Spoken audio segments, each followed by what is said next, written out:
You are about to watch History in the Making. Good evening. This is a QBC News Special Report. I'm John of Doom alongside Parker Jackson. Tonight, America and the world will witness something that hasn't been seen since 1968. A president addressing to the nation why he will not run for re-election in the fall election.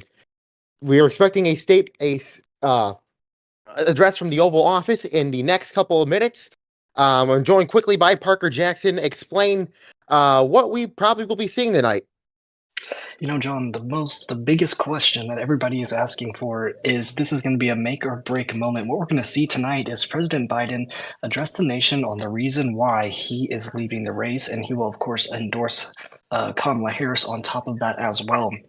One question that a lot of American people are wanting to get answers to tonight is what is the reason behind Joe Biden's dropout of the race? Is it polling? Is it health? Is it a multitude of things? Is it age? That is what we're trying to see and what we're trying to hear from this president tonight, and that's going to be where it either makes or breaks his campaign or his presidency, along with Kamala Harris's campaign. Yes, indeed. Let's remind viewers what happened. He said on Sunday afternoon that he was not running for re-election by saying, quote, "It has been the greatest honor of my life to serve as your president, and while it has been my intention to seek re-election, I believe it is in the best interest of my party and the country for me to stand down and to focus solely on fulfilling my duties as president for the remainder of the term." Later in the follow-up post, he endorsed Kamala Harris for president, and she has been hitting the ground running. She had a brief stop in Delaware at what used to be Biden HQ. Now it's Harris HQ, and she's been in Wisconsin and Indiana. Yeah, she has, and she really, as you said, she's hit the ground running. She raised over $100 million in the past couple of days just now from all the donors that are coming in. So she did really revive the donations because, as we all know, it was reported that the funds really dried up with Joe Biden almost being forced out of the White House before he was forced out. But again, tonight there's a high stakes. This address is going to be high stakes. One, we're going to finally get to see him. We haven't seen President Biden in over a week due to his COVID illness. We're going to get to see how he's faring with that in mind as well. On top of that, we're going to get to see what he has to say to the American people. Once again, I'm going to say it too. Us, as the American people, as the American voters, we want answers as to why he is resigning. And that's what my biggest takeaway is going to be from tonight, John. Yes, we are on standby. Hopefully, he does speak in the next couple of minutes. He's always sometimes late to this thing. And to add on your point earlier, I've noticed actually the flow has started to come back. Many Democratic donors who weren't wanting to donate to the Biden campaign, they've started donating to the Harris campaign, and in record numbers. 100 million, I believe, was raised within the past, I don't know, 24, 48 hours after he dropped his campaign and Harris started hers. And the polling is doing really great for Harris. I think I saw one poll this morning that has Harris leading Trump by 2 points. So there's a lot of momentum, clearly, with the Harris campaign. It's revitalizing what was a doomed campaign. Control room, do we have anything yet? We're just staring at a... No, we have no. I'm monitoring our feed here, and we can see it on a little screen. We kind of have to cut our speech short a bit. But it will be a very interesting speech, that's for sure, and a very pivotal one. The Oval Office is used rarely for these types of addresses. Yeah, and this is the address that we were all expecting to get on Sunday when he ended up sending out that letter and saying that he's not going to continue. Another thing that's going to be interesting is going to be to see how he I goes about. believe he is going on now. Let's listen in if we can. All right.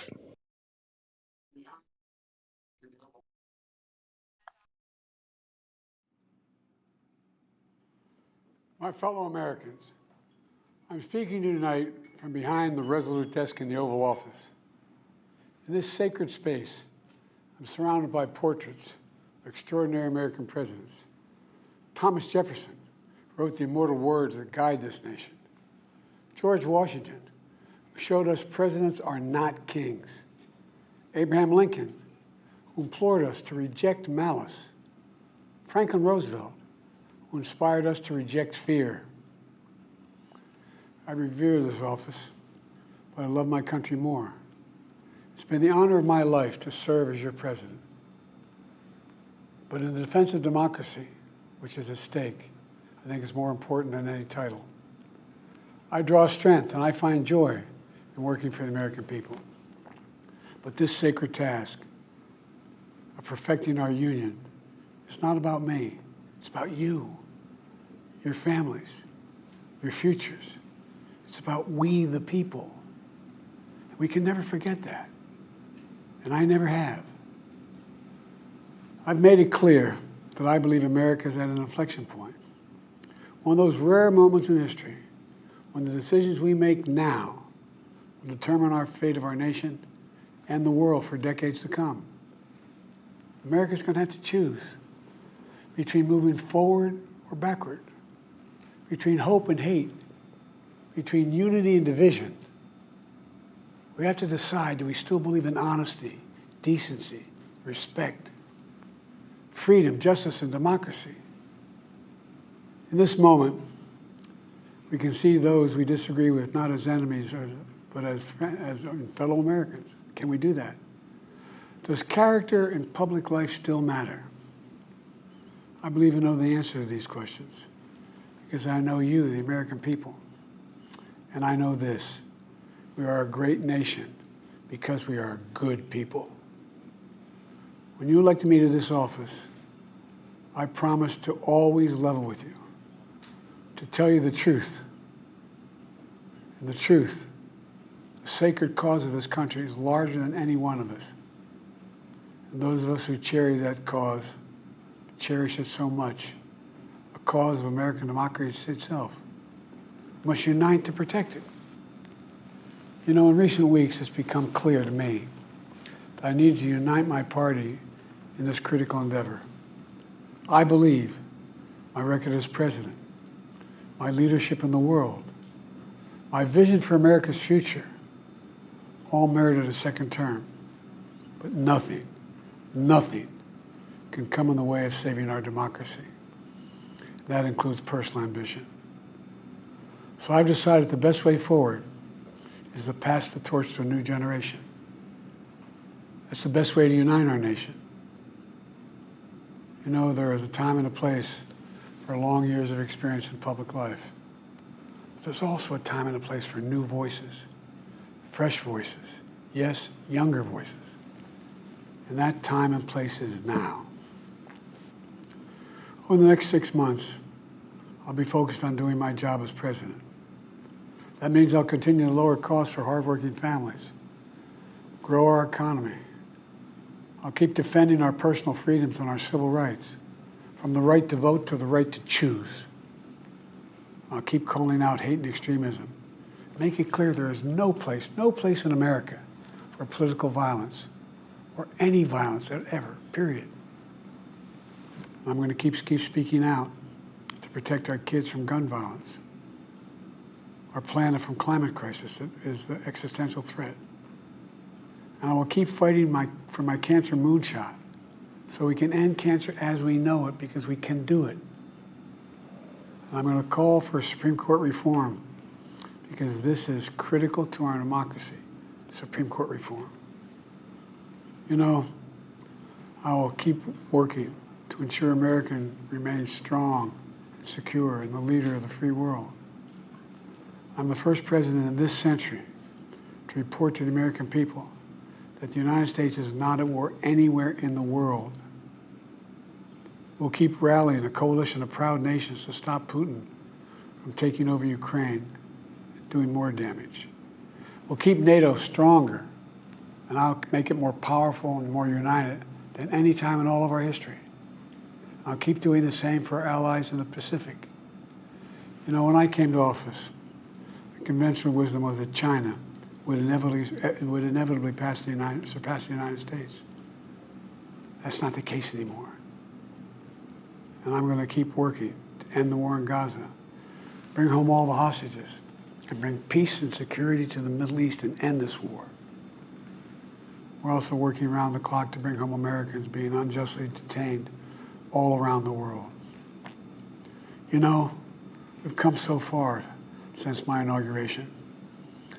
On that day, I told you, as I stood in that winter, we were stood in a winter of peril and a winter of possibilities. Peril and possibilities.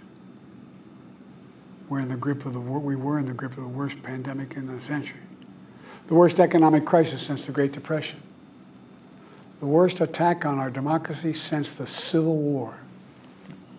But we came together as Americans, and we got through it. We emerged stronger, more prosperous, and more secure. Today we have the strongest economy in the world, creating nearly 16 million new jobs, a record. Wages are up. Inflation continues to come down. The racial wealth gap is the lowest it's been in 20 years. We're literally rebuilding our entire nation, urban, suburban, rural, and tribal communities. Manufacturing has come back to America. We're leading the world again in chips and science and innovation. We finally beat Big Pharma after all these years to lower the cost of prescription drugs for seniors. And I'm going to keep fighting to make sure we lower the cost for everyone, not just seniors. More people have health care today in America than ever before. And I signed one of the most significant laws helping millions of veterans and their families who are exposed to toxic materials. You know, the most significant climate law ever in the history of the world. The first major gun safety law in 30 years. And today, the violent crime rate is at a 50-year low. We're also securing our border. Border crossings are lower today than when the previous administration left office. I've kept my commitment to appoint the first black woman to the Supreme Court of the United States of America. I also kept my commitment to have an administration that looks like America and be a president for all Americans. That's what I've done. I ran for president 4 years ago because I believed and still do that the soul of America was at stake. The very nature of who we are was at stake. And that's still the case. America's an idea. An idea stronger than any army, bigger than any ocean, more powerful than any dictator or tyrant. It's the most powerful idea in the history of the world. That idea is that we hold these truths to be self-evident. We're all created equal, endowed by our Creator with certain inalienable rights: life, liberty, pursuit of happiness.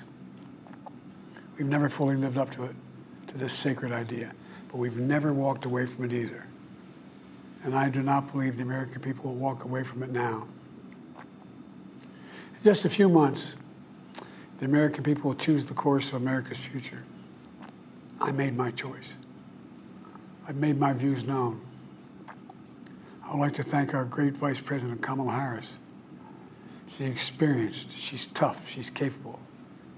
She's been an incredible partner to me and a leader for our country. Now the choice is up to you, the American people. When you make that choice, remember the words of Benjamin Franklin hanging on my wall here in the Oval Office, alongside the busts of Dr. King and Rosa Parks and Cesar Chavez. When Ben Franklin was asked, as he emerged from the convention going on, whether the founders have given America a monarchy or republic, Franklin's response was, a republic, if you can keep it. A republic, if you can keep it. Whether we keep our republic is now in your hands. My fellow Americans, it's been the privilege of my life to serve this nation for over 50 years. Nowhere else on earth could a kid with a stutter, from modest beginnings in Scranton, Pennsylvania, and Claymont, Delaware, one day sit behind the resolute desk in the Oval Office as President of the United States. But here I am.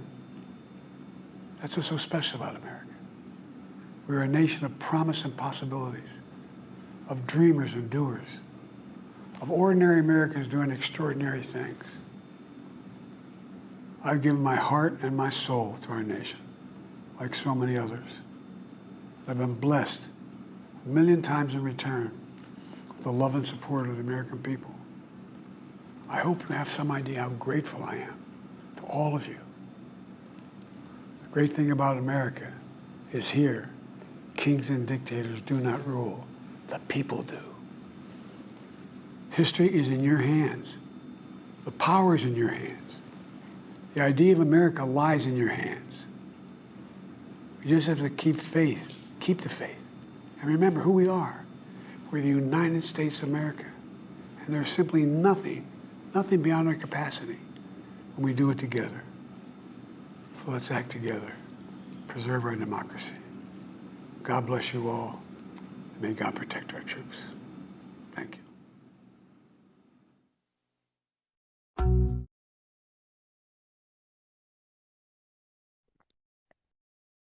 You have been listening to the President of the United States addressing the nation for the first time since Sunday, examining why he was not running for president. The key points, if I can find it, it is time to pass the torch, essentially. He said, had quote, "I believe my record as president, my leadership in the world, my vision for America's future, all merited a second term, but nothing that can come in the way of saving our democracy. That includes a personal ambition. The best way forward is to pass the torch to a new generation."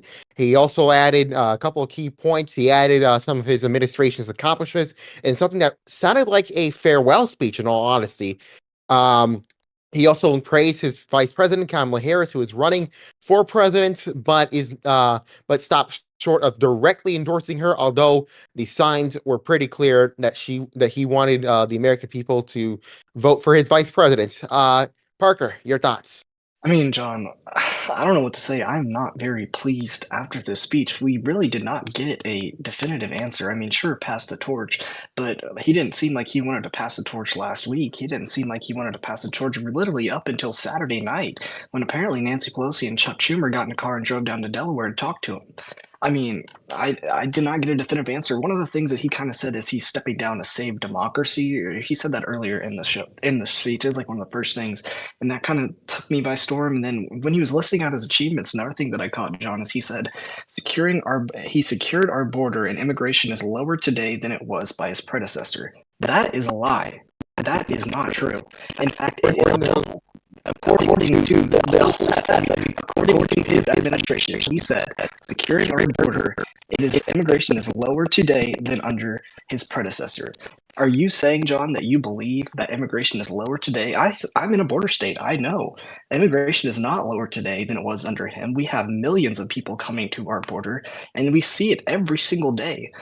He also talked about toxic chemicals, how he worked to bring toxic chemicals.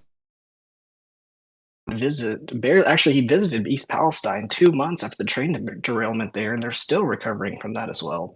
I don't know. I just did not seem he talked about uniting people, but I felt like that speech was very divided tonight, John. I might have to agree you on that. It seemed very divisive, but it was aimed, I guess, towards a group of people, the American people. He wanted to explain why he went out. I have to agree with you. He didn't really provide much of an answer. He said, I'm trying to unify our party. It is very clear that there were some divisions after that debate, his disastrous debate performance. However, again, we probably will never know the real reason. Is it probably due to his polling indications? Is it due to down ballot race status as a result of his speech? We probably will never know. But he said, he's given his heart and soul to the nation. He's going to try to work for his next 6 months to accomplish some stuff. He made it a point that he's trying to save our democracy in some sort of way. I'm not sure how.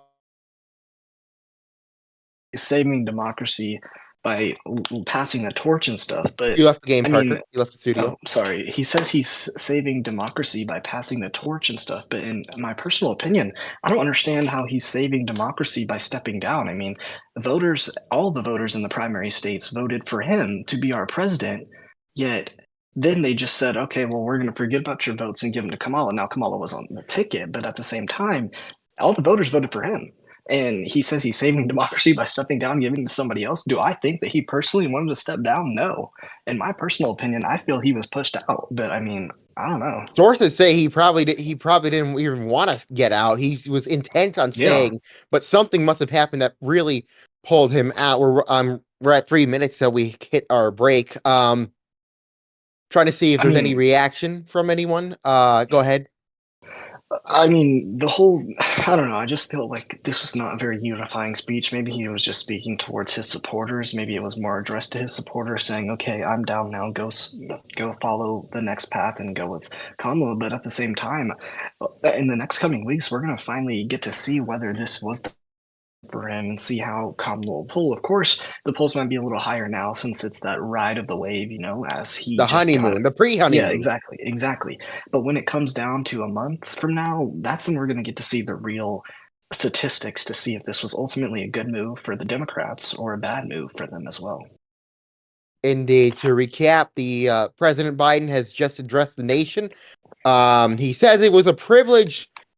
Being president is a privilege of his life. Nowhere else on earth could a kid from a stutter one day sit behind the Resolute desk, but here I am. He concludes by saying that America is a nation of promise and possibilities, of dreamers and doers, of ordinary Americans doing extraordinary things. I give my heart and my soul to my nation. I hope you have some idea how grateful.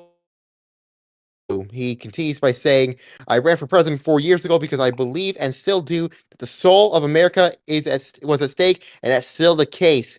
America is an idea stronger than any army, bigger than any ocean, more powerful than any dictator or tyrant, the most powerful idea in the history of the world. But only time will tell to see if this speech really worked. I'm going to bring you one more line.